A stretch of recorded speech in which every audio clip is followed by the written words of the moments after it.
Hello and welcome to the latest episode of the FPL Affairs podcast, a podcast that strips back and lays bare our season-long love affair with FPL. In our latest team selection video, the FPL Affairs Weasel and myself look at our existing teams and discuss what we plan on doing going into the next round of fixtures.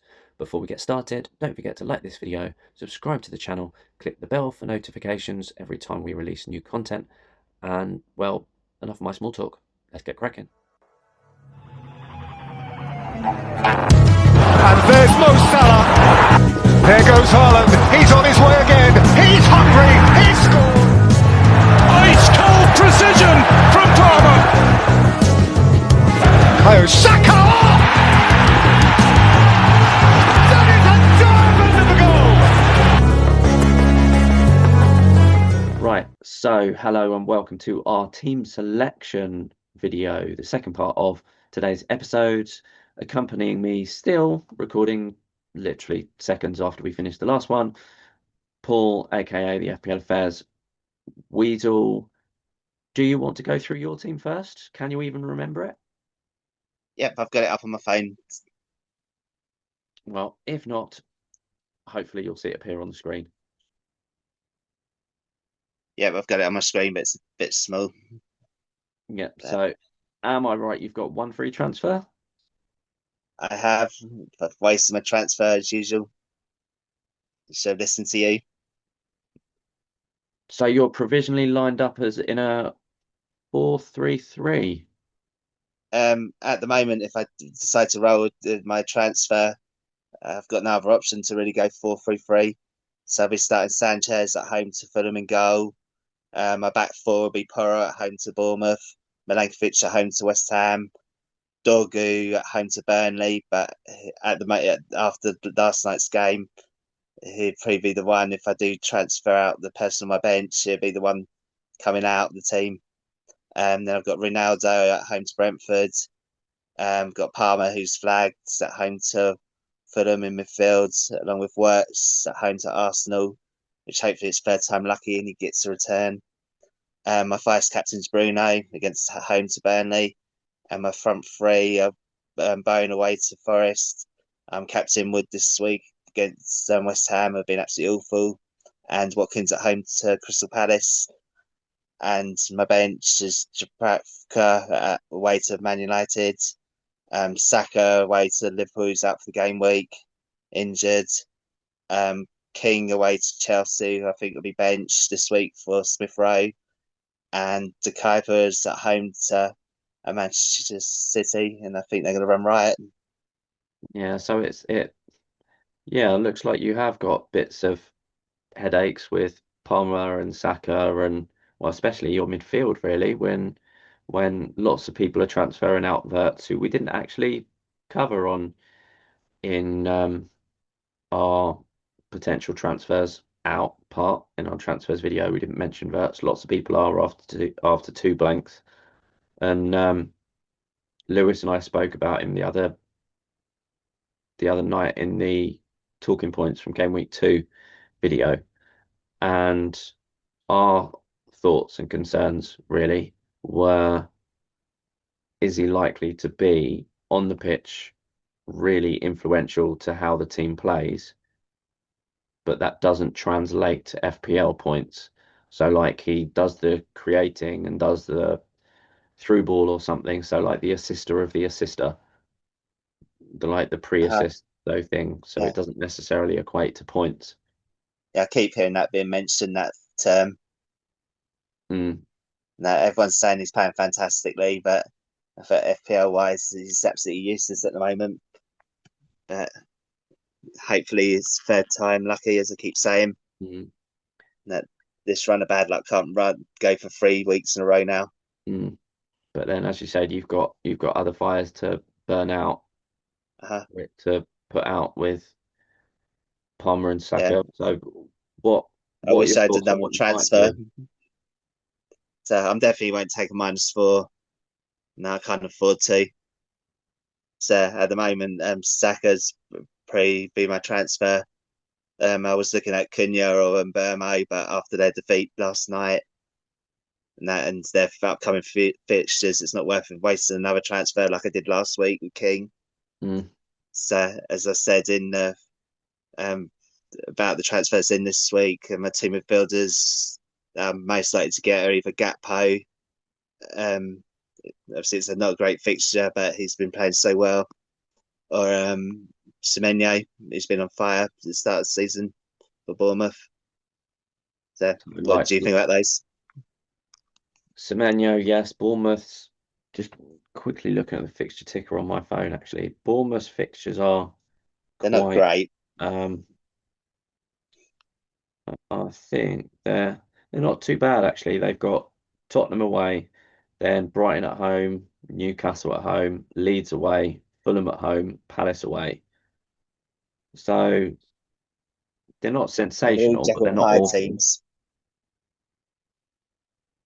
Not sensational, but they're not awful. Um, Uh-huh. and Yeah, they he's a were class quite, player, and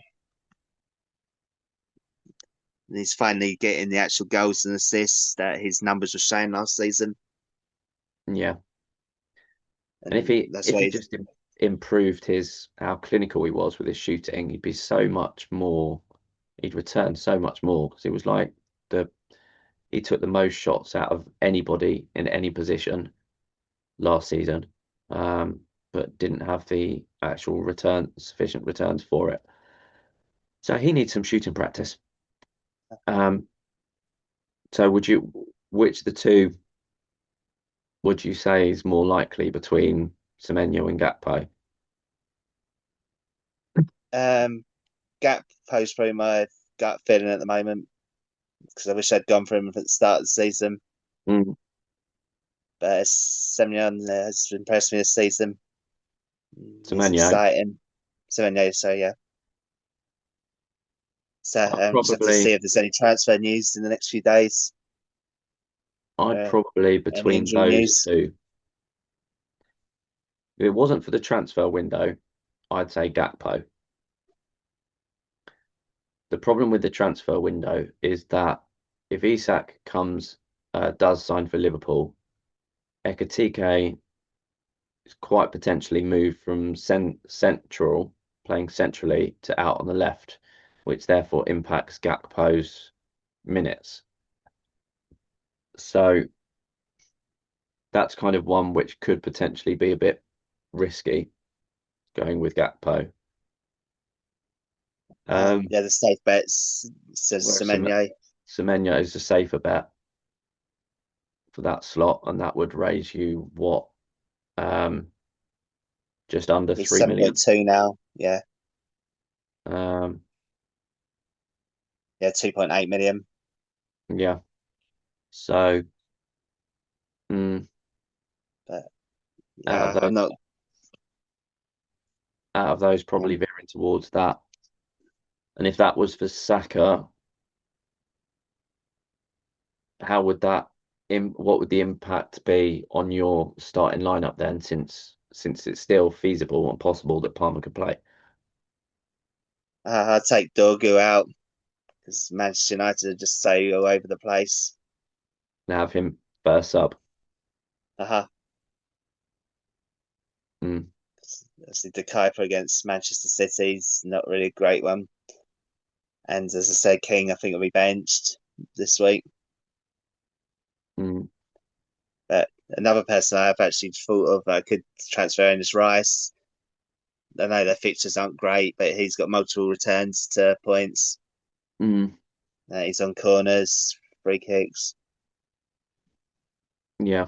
Yeah, but he might be good for. I don't think he's gonna get DEFCON though because he's playing further forward this season. So certainly by the sounds of it, you've got decided Saka sale. So it'll be him going out, and it's a matter of who coming in. I could still roll Mm, and just play four at the back. we shall see what Uh-huh. happens. Right, moving on to mine.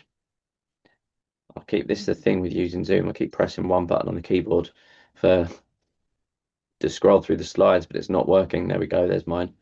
So as it stands, I'm playing a 3-5-2. Sanchez in goal, Dubravka on the bench. Um, Murillo of Forest at home to West Ham, with Richards of Palace, who are playing Villa, and Pedro Porro at home to Bournemouth. They're my back three. My midfield five at the moment stands at Palmer, Salah, Reinders, Bruno Fernandes, and Elliot Anderson of Nottingham Forest, with a front two of Strand Larson and Ollie Watkins. On my bench, I've got in order Fulham's central defender, Joachim Anderson, away to Chelsea, Esteve, away to Manchester United, and Fulkrug away to Nottingham Forest. And I've got him last on my bench at the moment. The reason being is he's the one I want to get rid of most of all. But from 6 million downwards, or well, 5.9 downwards, there's no one really that stands out. And the only forwards I want are about 1.5 million more. So and with having rolled last week and therefore having two free transfers, I'm seriously looking at and what I think is going to be quite a popular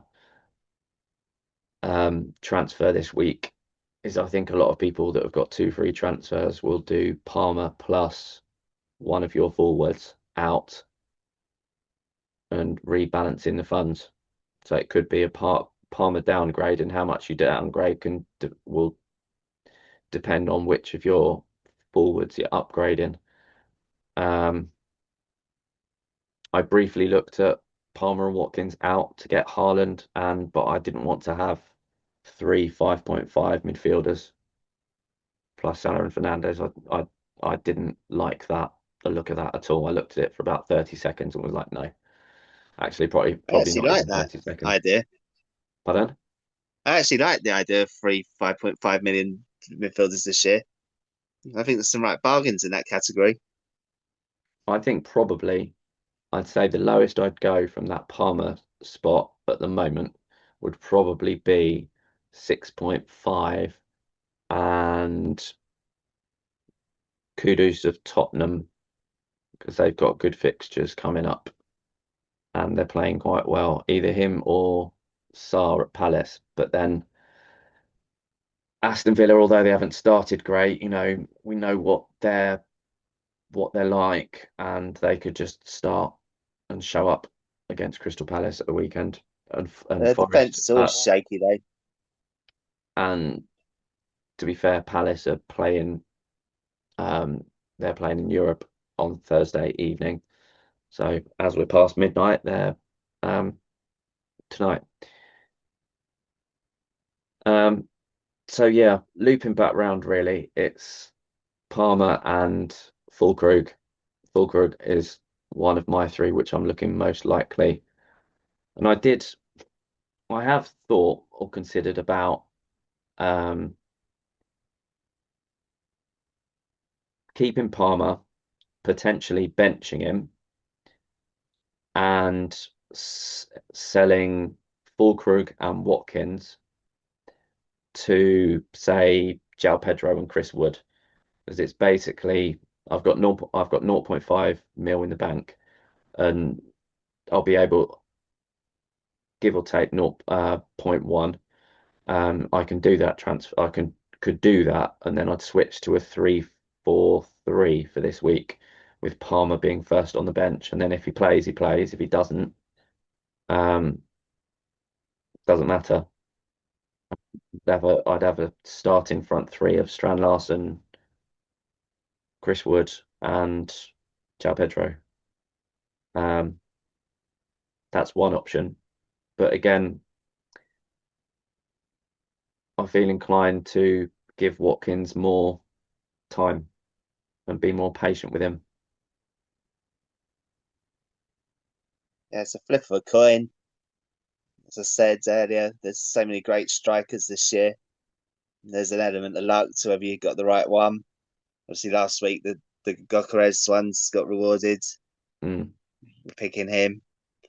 But then But he's not yeah, great for obviously, the next. He's not great for the next few weeks because they've got some rough fixtures. uh, yeah, your team would look a lot better doing those two striker transfers. Mm. And I take it if Palmer was fit, you'd rotate Anderson and Reinders. Yeah, Maybe possibly. Strand Larson. Yeah. Um, yeah, it would probably, if I were to do that, I'd have to think about, do I just put Palmer first on the bench? Um, or because if he ended up being in the squad, and this is why I plan to hopefully wait and hold off my decision making until the managers have had their press conferences on Friday, to see what the latest is, because I don't want to necessarily start Palmer and then he'll be put on the bench there to be utilised in the off chance that he's needed. Um, and then comes off the bench and gets a 1 pointer. I'd rather start him on my put him on my bench and then um, hope for the best. But the alternative really is similar-ish to you with that seven. It's kind of a lot both in midfield and up front around the 7.5, 7.6, that sort of that mid price bracket, which we're looking at, because dropping Palmer down to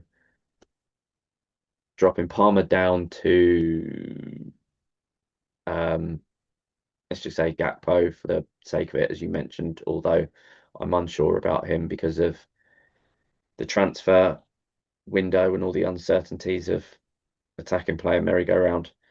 Um, that would save me.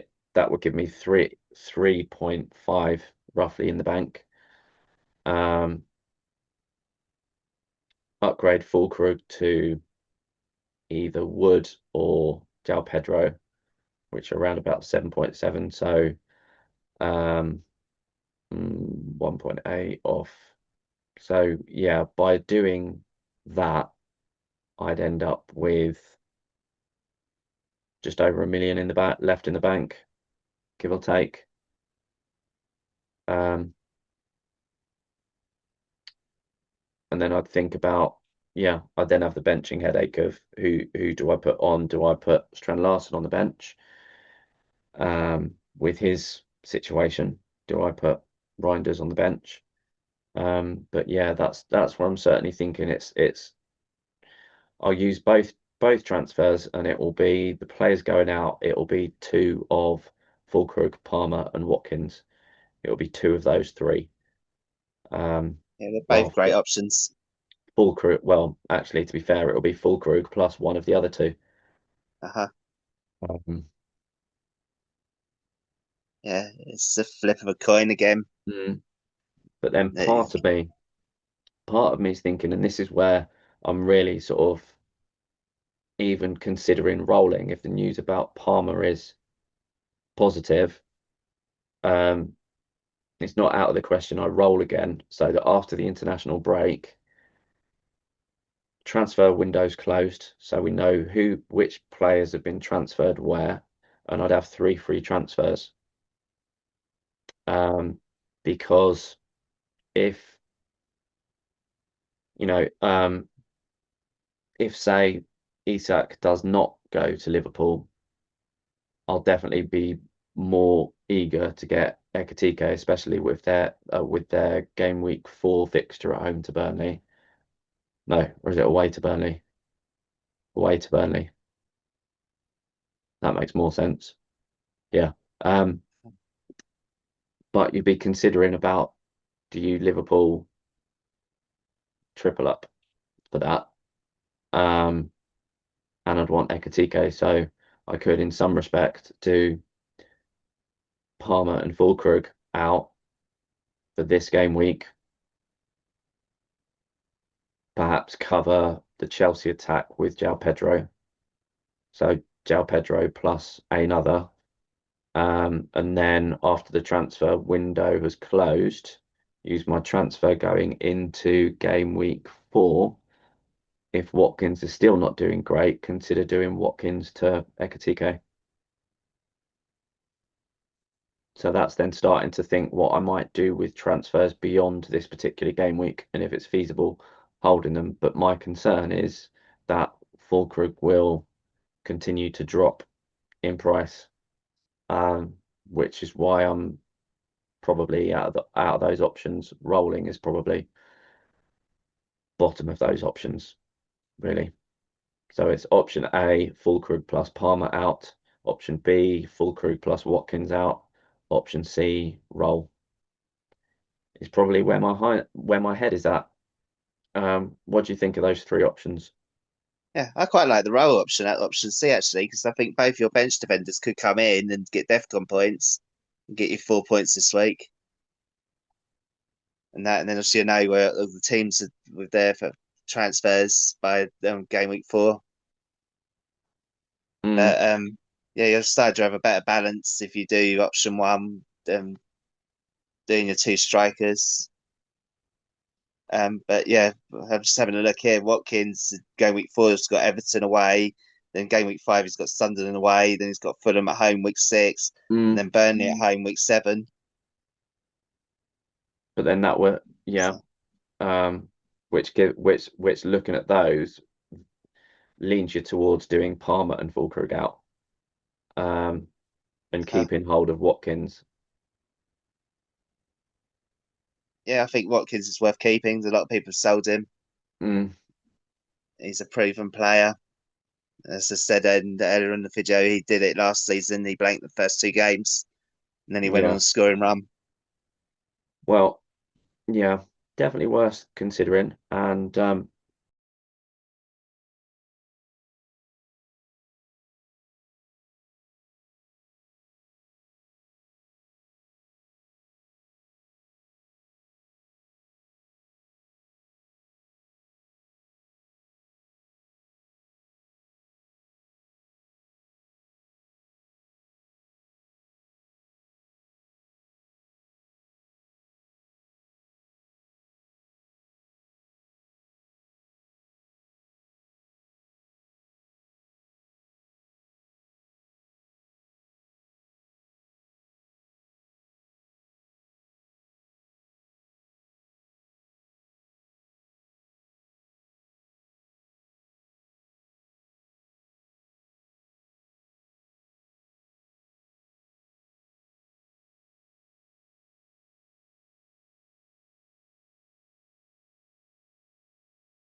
So, how can you get in touch? Where can you find us? Our email address is lowercase fplaffairs at gmail.com. On X, our user handle is at fplaffairs. Facebook, the group link is in our description on the YouTube video channel. And alternatively, you could search the Facebook group for FPL Affairs. We should pop straight up. Our YouTube channel is / at FPL Affairs, and the Spotify links are generally found at the bottom of the video, or on Spotify you could search up FPL Affairs. There may still be time to join our leagues if you haven't already. The Classic League code is 12RRCG, or the Classic code is lowercase I 6NQNB. Unfortunately, the head-to-head league is now closed as the season has started. right, final thoughts of yours going into game week 3. Yeah, just don't panic, everyone. No, there've just been 2 very obscure weeks, the first 2 weeks. That was so many blanks. And I think it will be third time lucky this week. Now, obviously, don't know what's going to be happening with the transfer window. So if you can keep your transfers, roll them. Yeah, that's certainly one thing I would very much say is if your bench is strong enough to bench the likes of Palmer, unless you're dead set on selling him to use funds, there's just withhold chips such as wild cards and free hits this week because we just don't know what's going to happen in the next 5 days of the transfer window before it closes. So yeah, try to refrain from using those chips till at least game week 4 when we've got a clearer idea of where players are at and what shirts and badges they're wearing and everything and so on. But I think all that's left to say, really, is thank you again, FPL Affairs Weasel, for joining me for our team selection and transfers videos.